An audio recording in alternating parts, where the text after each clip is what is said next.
আরে আমাদের তো প্রকাশ্যেই যারা বিএনপির নামে বা কোনো অঙ্গ সংগঠনের নামে কোনো ধরনের অপরাধমূলক চাঁদাবাজি দখলবাজির সাথে জড়িত ঘুরি ঘুরি প্রকাশ্যে প্রতিদিন কাউকে না কাউকে বহিষ্কার করা হচ্ছে, কারো পদ স্থগিত করা হচ্ছে, শোকজ করা হচ্ছে, আজীবন বহিষ্কার করা হচ্ছে, এই ব্যাপারে তো কোনো দ্বিধা নেই।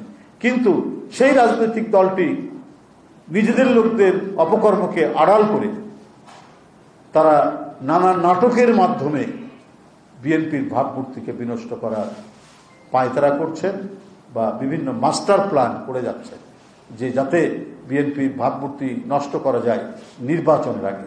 এইটা মানুষের কাছে কোনোদিনই গ্রহণযোগ্য হবে না।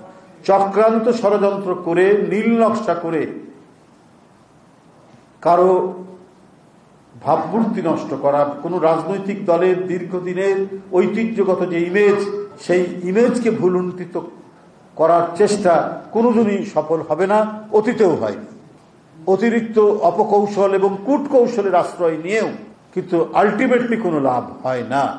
এটা অত্যন্ত প্রমাণিত এবং আমাদের বাংলাদেশের রাজনৈতিক ইতিহাসও প্রমাণ, যে একসাথে আন্দোলন করতে করতে এরশাদের বিরুদ্ধে করতে করতে হঠাৎ করে ডিগবাজি দিয়ে এরশাদের অধীনে চলে গেলেন, অথচ সবাই বলেছেন এরশাদের অধীনে নির্বাচন করব না। তো এটা তো মানুষ দেখেছে, আরো পরবর্তী বহু ঘটনা দেখেছে। কিন্তু এইসব করা, কূটকৌশলের অবলম্বন করে বিভ্রান্ত করা, এটা অনৈতিক কাজ।